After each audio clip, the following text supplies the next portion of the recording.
Now from the University of Okoboji, it's Okoboji Broadcast with Jeff Thee. You know, we've all seen the photos of the neighborhoods that have been leveled, of towns completely underwater, and they're heartbreaking. To see it firsthand is unforgettable. In the hours after the tornadoes hit, I was on the ground in Minden and Greenfield, and when the flooding started, my team and I toured northwest Iowa by helicopter to survey the damage when travel on the ground was impossible. What I saw as we flew over rural northwest Iowa were farms that were completely submerged, homes, grain bins, equipment, underwater, gone. So I want to start this morning by reassuring our Iowa farm families that the state stands with them as well. You know, more than 70 farmsteads were damaged in Shelby County alone during April's tornadoes.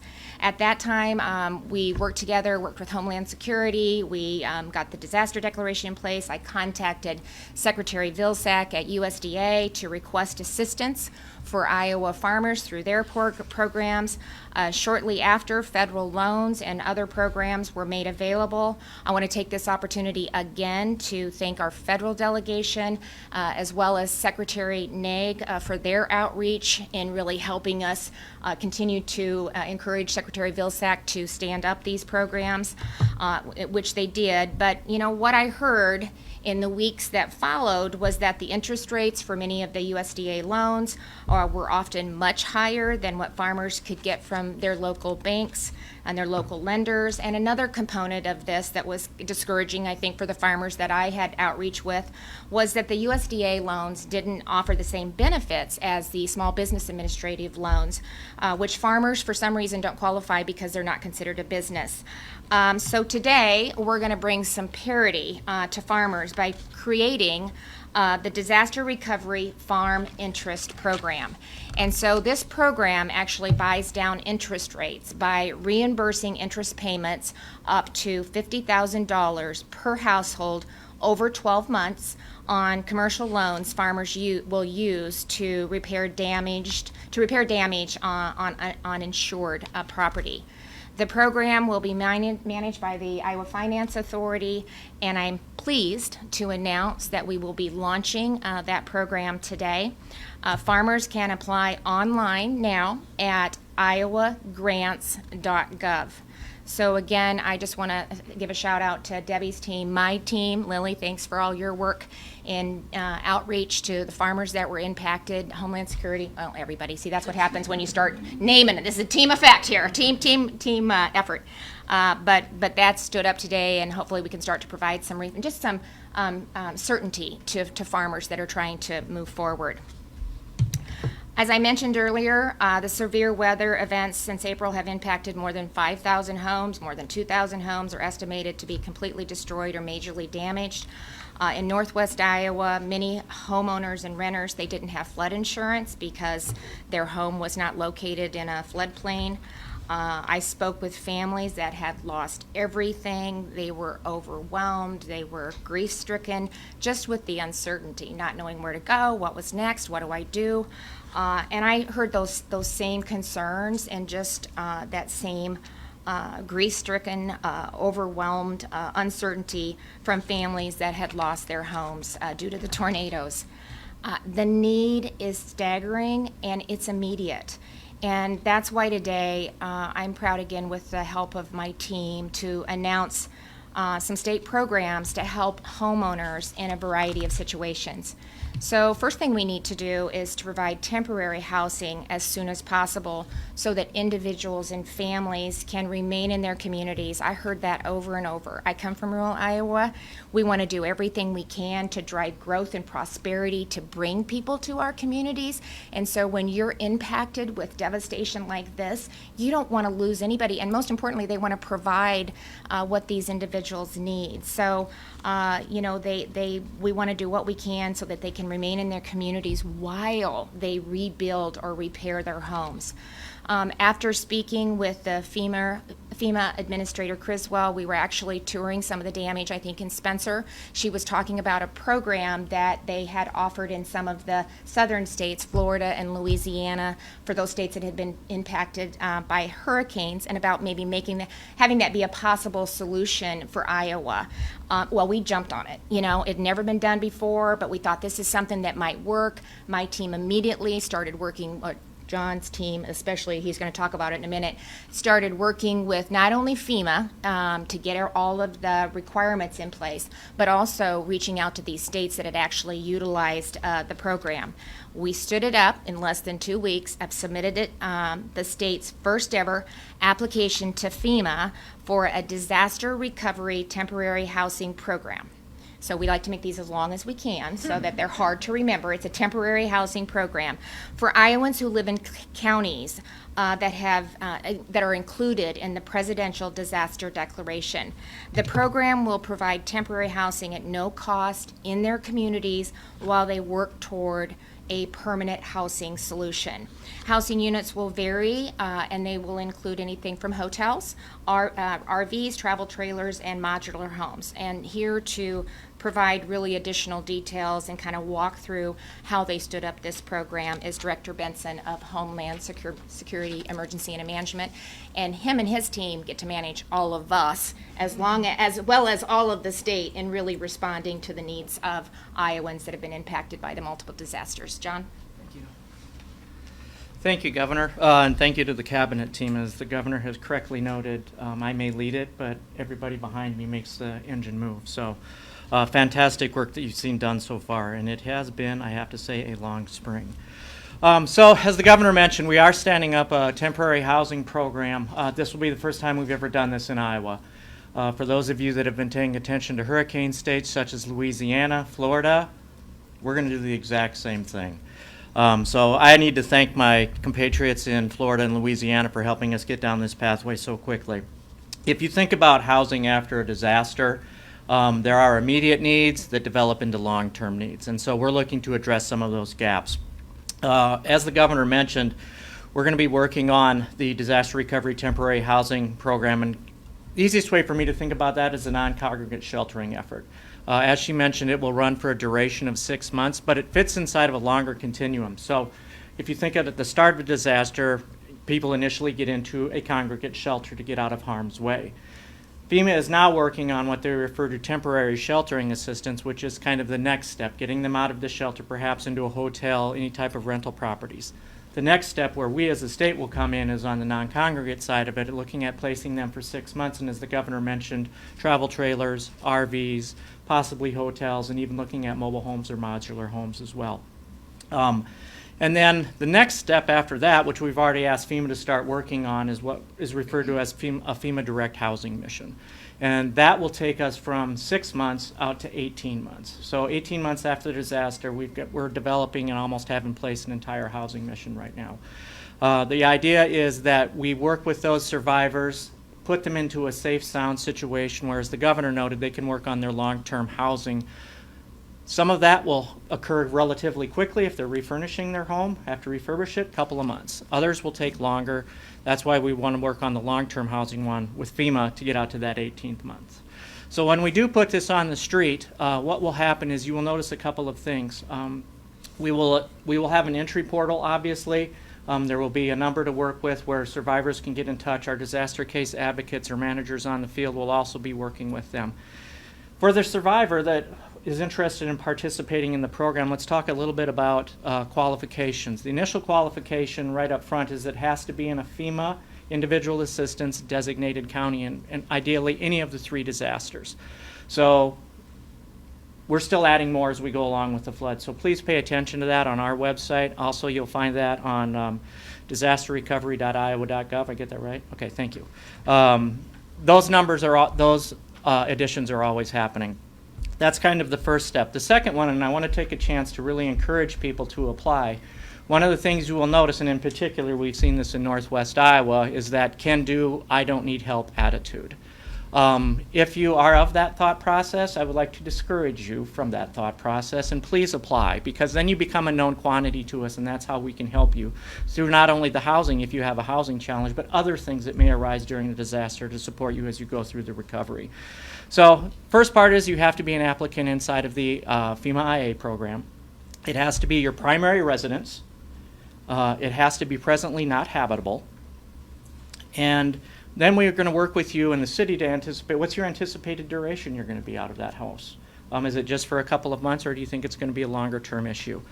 So we're going to work through all of that. Now, let's walk that forward and say a person or a family has qualified. So we will place them, and we'll be looking at, for example, if we're using travel trailers, we will be looking at campgrounds. There may be in a situation where we may even be able to place it on the personal property, private property.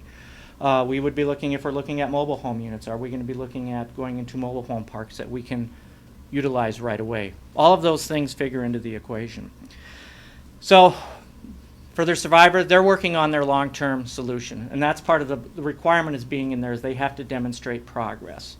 We want to put them in a safe environment, but our expectation is that they're moving towards solving their long-term housing solution.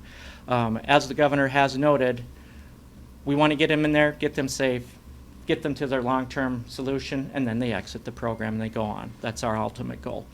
So the only cost we're actually asking people to cover, as Governor noted, the facility will be provided free of charge. We're just asking for utility, and that's the other reason why you need to apply to FEMA IA, is because those utility costs can be covered by the FEMA IA programs. So we put it together that way. The other part that goes along with this is obviously we're going to be coordinating a lot with that disaster survivor, but we'll also be coordinating with local government. They're going to help us to assess the need that they know of, because we have information, they're going to have information on survivor situation. We're going to put it all together and come up with a cohesive solution. But they'll also be able to help us with local knowledge in terms of what they have to be able to support this mission. So as I mentioned, we'll work with them. We get that figured out. We have the application portal out. We'll obviously have a contact center, because you're going to have individuals in state-owned property that, let's be honest, something will go wrong. Something's going to break. It's got to get fixed. We put that under our umbrella, so we take care of the maintenance for those survivors as well. Additionally, we're going to provide what we refer to as case management for the survivors, so helping them develop that long-term housing solution. Because if you were to ask any survivor right now, what's a plan to get to long-term housing, they would not have an idea. We're going to help them get to that point. And then obviously we're going to do some wraparound work with them as well. So what can we do to make them comfortable? What can we help to get them back to living their life in a normal process? It's really, as the governor has correctly noted, it is a whole of government effort. It starts with local government, it runs through us, and it also involves FEMA. So it's everybody focused on helping that survivor.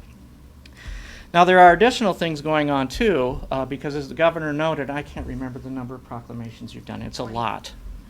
So there are other things going on in the state too that are not presently under a presidential disaster declaration. The state does have help there as well.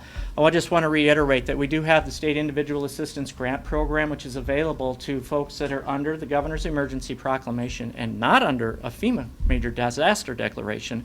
But that grant program can also help people repair their homes, think about repair to their housing, if they've got food insecurity issues they need to be working through, personal property. If it happened prior to July 1, the maximum grant is $5,000. The legislature changed it after July 1, so any after that now have access to $7,000. As I mentioned before, all of the counties that are under some type of presidential, we're still considering other counties. That process is not done by any stretch of the imagination. Also, through that process, you can get access to disaster case advocacy, as we describe it. That is operated by the community action agencies. There is no qualification requirement for that. If you need help navigating through a disaster, even state level, federal level, that's what they're there for. We are going to be actually increasing the number of people we put on the ground to support that, because we have a widespread need across the entirety of the state. The last thing I want to touch on is our relationships with local governments. So as also part of the FEMA program, we have activated what they refer to as public assistance to help local governments and certain private nonprofits repair, recover from this disaster. So you're talking about repair of infrastructure. So think about secondary roads being blown out, wastewater treatment facilities being damaged. Those all need to come back online. How does that work? What about all of the emergency work? We can help fund that through FEMA as well. So all of the sandbagging efforts, the flood fighting efforts, the pumping, all of you saw, there's costs associated with that. Small city, even county budgets can't absorb those costs, so those FEMA programs help them recover.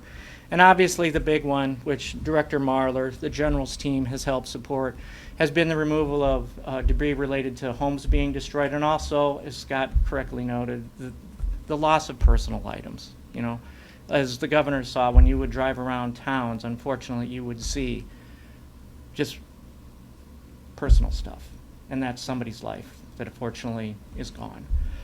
So we want to help the cities recover from that. I want to say one thing. To my staff, thank you. It has been a long 3 months for my people, but they have exceeded my expectations. The governor has challenged us, and we have responded. So, the last thing I want to leave you with is how does the survivor access all of this stuff? Very simple. If you're looking on the federal side of it, disasterassistance.gov. I'll be honest, it's not the easiest website in the world, but it's a federal website, so what do you expect?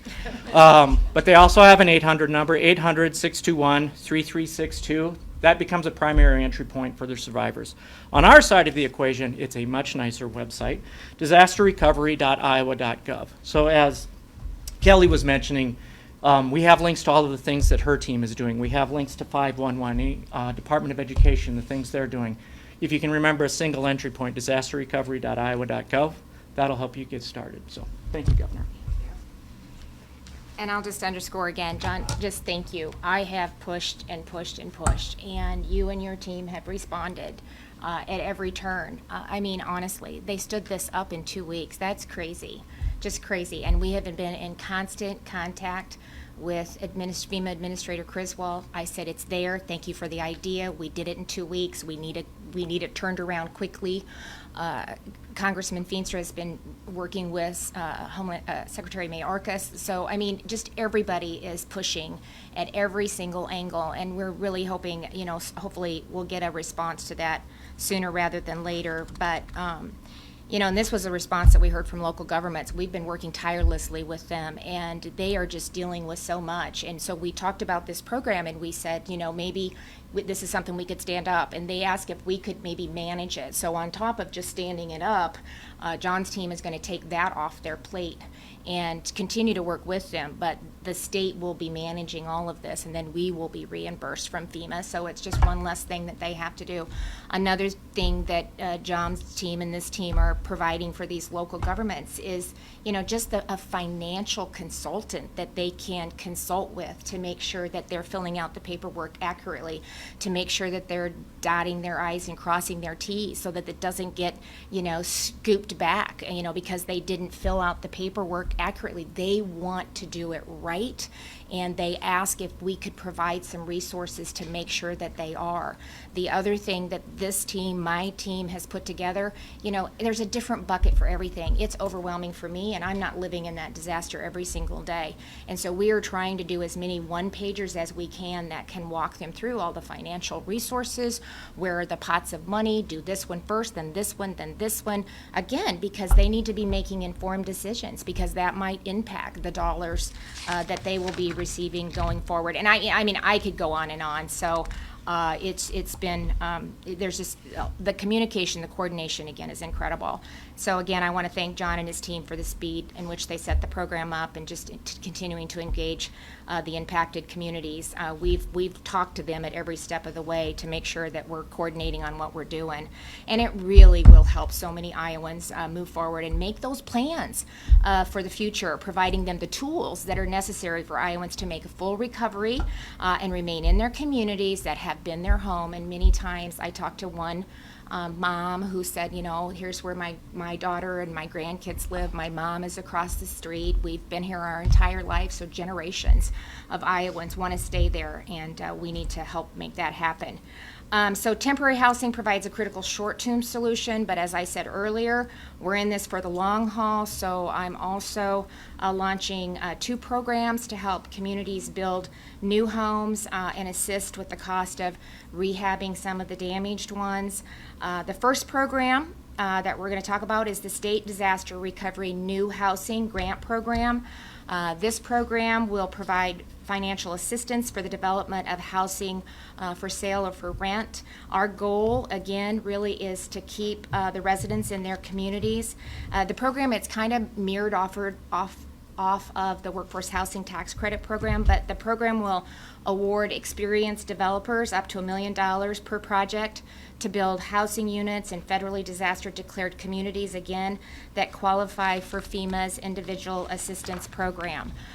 Developers must build at least 2 single-family homes or at least 1 multifamily building with 2 or more units or 2 upper-story units.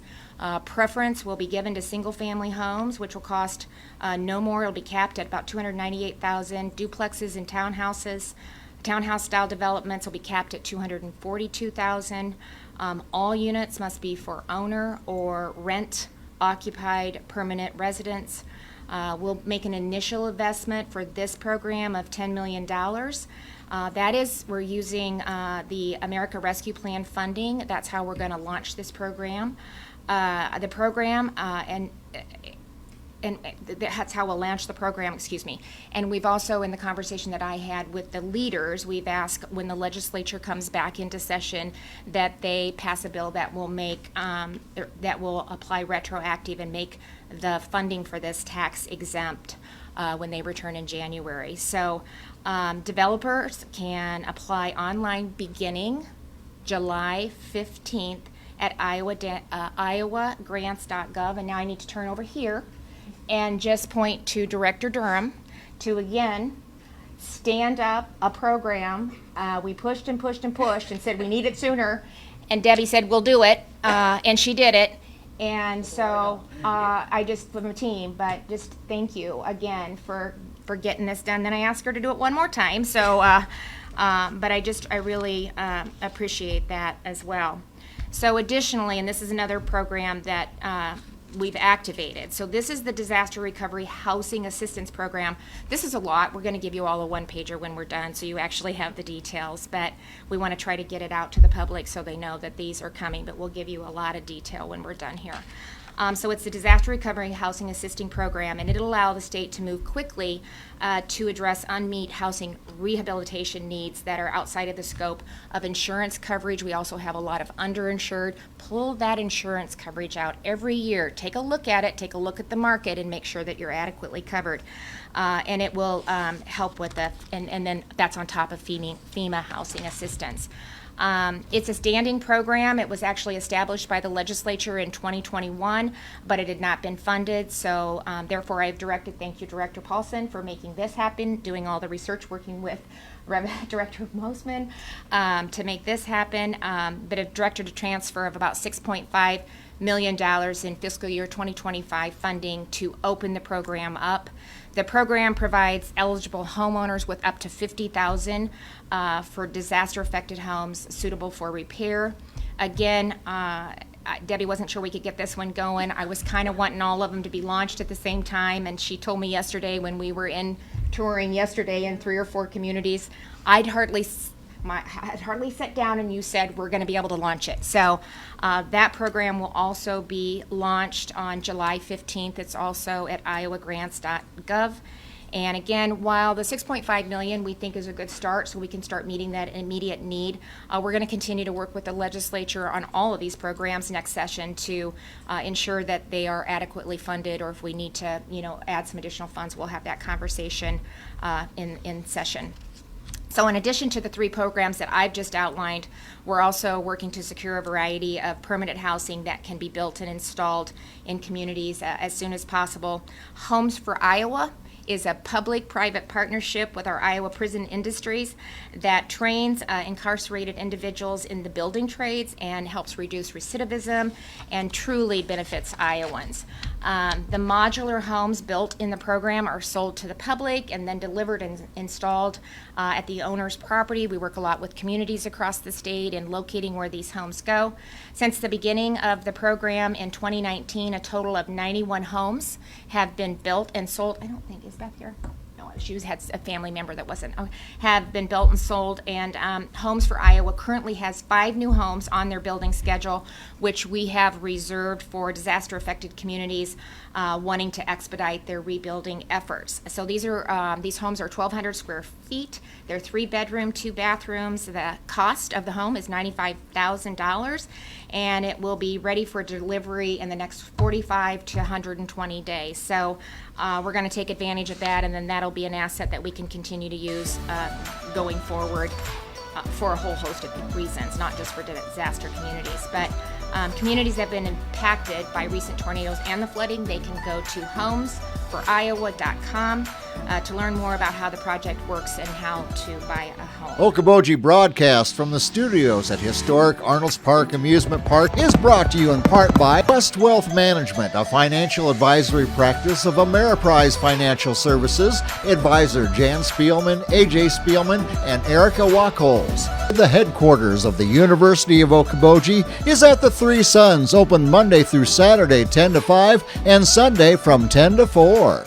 Bank Midwest, dream big, plan wisely, live well. Lakes Regional Healthcare and Avera Partner. Beck Engineering in Spirit Lake. Be Radiant Laser Skin Studio in the Okoboji Plaza in Okoboji.